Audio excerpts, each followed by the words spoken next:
Binationaux BXL. Et la chaîne YouTube qui vous montre les binationaux congolais d'Europe. Les binationaux de Belgique, France, Allemagne, Grande-Bretagne, etc.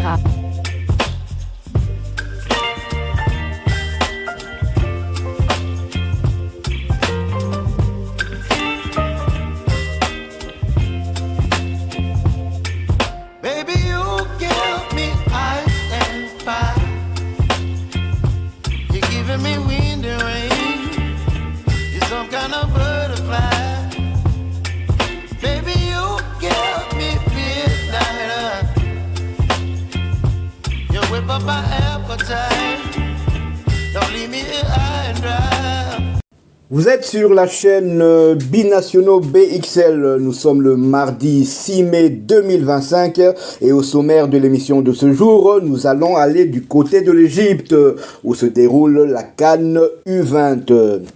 La RDC a renversé la Centrafrique 1-3 hier lundi dans le derby d'Afrique centrale, comptant pour la deuxième journée du groupe C de la CAN U20 2025. Rapidement mené sur la pelouse du New Suez Stadium d'Ismaïlia, les Léopardos ont conquis la victoire à la faveur d'un doublé de Makanza notamment et font un pas important vers les quarts de finale. La Centrafrique annonçait rapidement la couleur avec un tir de Ronaldo Lebranzé sollicitant le gardien Ryan Tutu Mayangila à droite dans la surface de réparation.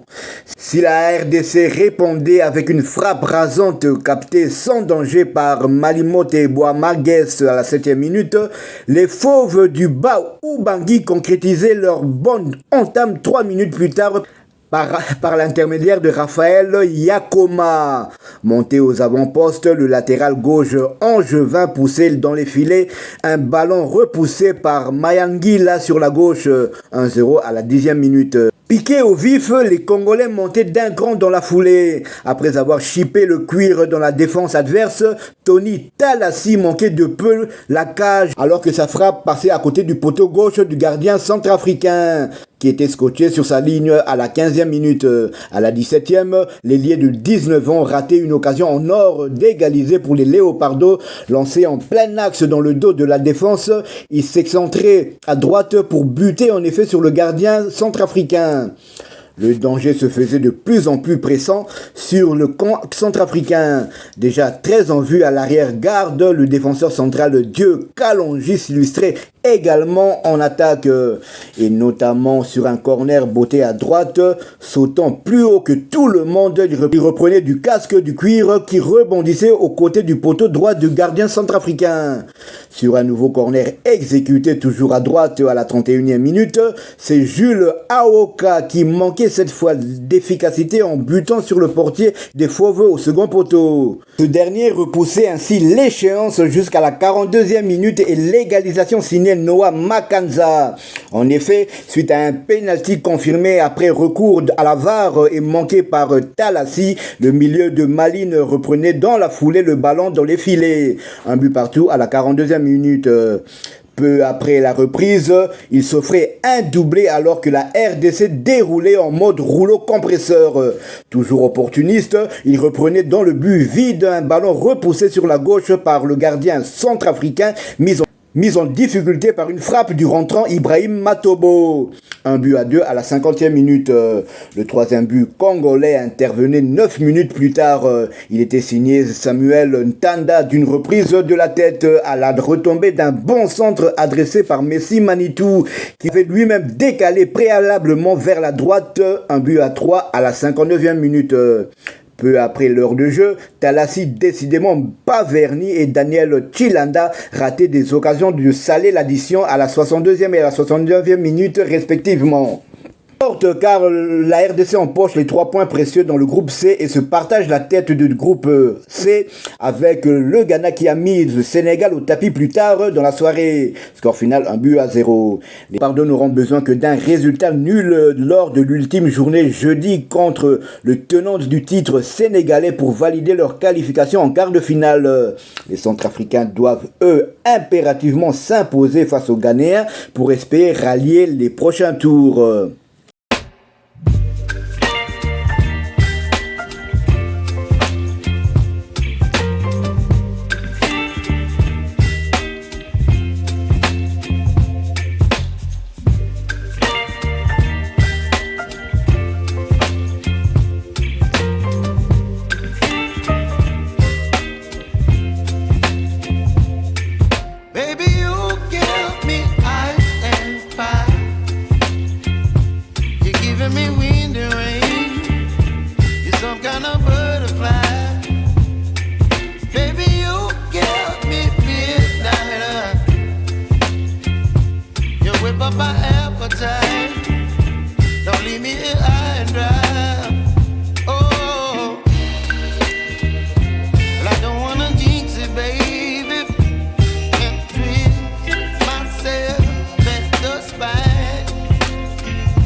du groupe C est celui-ci.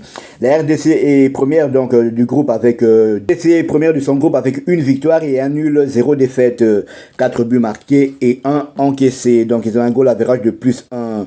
Le Ghana a le même nombre de points que la République démocratique du Congo. Donc une victoire, un nul. Le Ghana a marqué 2 buts et en a encaissé 1. Son goal average est de plus 1. Et le Sénégal est troisième avec 1 point. 0 victoire, 1 nul et une défaite, un but marqué et 2 buts, 1 but marqué et 2 buts encaissés, un goal average de moins 1. Et la République centrafricaine est dernière de notre poule avec 0 victoire, 1 nul et une défaite, 2 buts marqués et 4 encaissés. Donc, la RDC n'aura besoin que d'un point pour se qualifier. Mais avec 4 points aussi, elle a pratiquement aussi un pied et 4 orteils en quart de finale, car il y aura quand même 2 des meilleurs troisièmes qui seront qualifiés. Quand on sait qu'il n'y a que 3 groupes, donc 75% de chances que la RDC se qualifie avec un goal average particulier, donc c'est pratiquement de la poche, mais il faudra terminer le travail lors de la dernière journée face aux tenants du titre sénégalais qui sont vraiment en difficulté. C'est simple, la RDC, si elle veut être au minimum deuxième, elle peut se permettre aussi de perdre contre le Sénégal, mais pas avec un écart de plus d'un but. Car le Sénégal ayant un goal average de moins 1, et la RDC a un goal average de plus 2. Si les Sénégalais battent la République démocratique du Congo 1-0, les Sénégalais auront un goal average de 0, mais la RDC aura un goal average de plus 1. Donc, mais il ne faut pas faire de calcul, il faut terminer le travail et terminer premier de notre groupe, battre cette équipe sénégalaise, car c'est toujours bien d'éliminer déjà une équipe qui peut nous créer des difficultés lors des prochaines rencontres. Donc finissons le travail jeudi et qualifions-nous. Ça sera vraiment une qualification historique. Déjà la victoire était historique car jusque-là la RDC n'avait pas encore gagné un seul match en Coupe du Monde. C'est vrai que nous n'en sommes qu'à notre deuxième participation. La première c'était en 2013. Et là, nous n'avons pas encore perdu lors des 2 rencontres. Là, donc, je disais, la RDC a marqué 4 buts et les 4 buts ont été marqués par des binationaux belgo-congolais.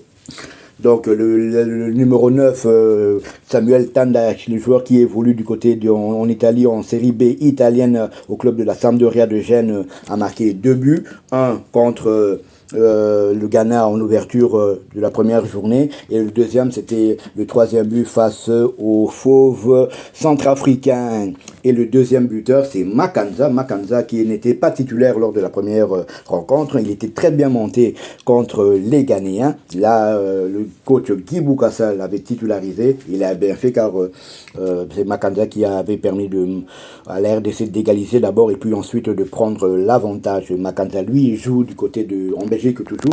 Il joue en Belgique dans le club de Malines, l'ancien club de Ngalael Moukao. Donc il était coéquipé la saison dernière du côté de Malines. Et Noah Makanza a été élu homme du match. Il a été élu homme du match. Il m'a vraiment beaucoup plu, tout comme le défenseur central, le joueur évoluant du côté de l'Union Saint-Gilloise, club de Noah Sadiki Chilanda. Voilà ce qu'on pouvait dire à propos de notre match d'hier face aux fauves centrafricains. Je rappelle, la RDC est leader de sa poule avec 4 points. Donc la RDC est pratiquement qualifiée pour les quarts de finale. Si vous avez aimé ce numéro, laissez-nous un maximum de likes. Abonnez-vous pour ceux qui ne le sont pas encore. Et dès que ce sera fait, activez la petite cloche de notification afin de ne plus rien manquer de nos prochaines émissions. Binationaux BXL vous souhaite un bon mardi et vous dit à bientôt. Binationaux BXL. Et la chaîne YouTube qui vous montre les binationaux congolais d'Europe. Les binationaux de Belgique, France, Allemagne, Grande-Bretagne, etc.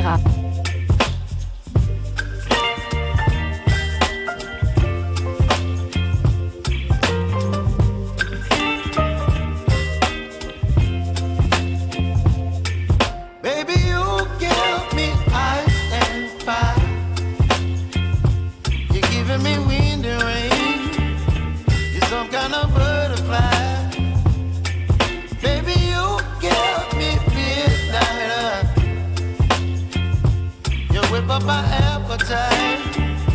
Don't leave me here high and dry.